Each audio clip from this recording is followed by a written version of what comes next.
Hello everyone, my name is Dr. Manish Yadav. I'm here to introduce you to one of the seminars that we are conducting, Symphony of Approaches, where we are going to talk about old and new approaches. It's going to be an amalgamation of different approaches and how to understand and reach to the similar one.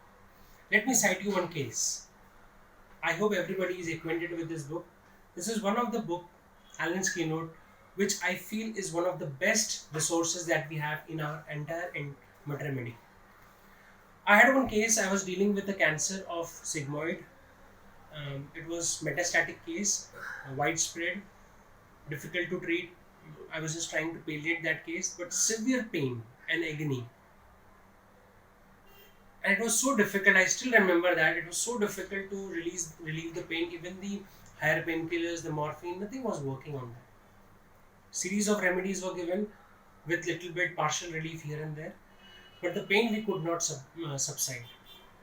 So I kept on searching, and as you know, in these type of cases, sometime or mostly many times, you do not get complete symptom. You do not get modalities and sensations and other parameters to prescribe, and with very few symptoms, you have to prescribe sometime, and it's a challenging job. So I started searching. I started reading a lot of materials, and to my rescue came this Alice Keynote. So I will cite you one remedy. I will read from it. Spigelia.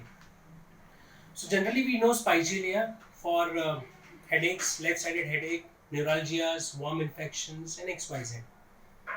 What I read here was serous of sigmoid or rectum, that is tumor of sigmoid or rectum, atrocious, unbearable pain, and the DD remedy is alumen.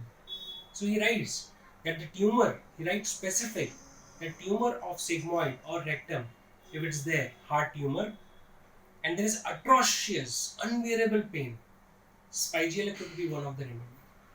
So few other things I noticed and prescribed Spigelia. To my utter surprise, it really worked wonders. The pain I could abolish, I could give a lot of relief. Of course, other remedies followed in the sequence, but I was really able to handle acutes. And thanks to Alan's Keynote, this one nugget that I shared, there are many nuggets in Alan's Keynote, which I'm going to talk about and how to approach, how to study, and how to use it in a clinical practice. That's what my focus is going to be. So thank you very much.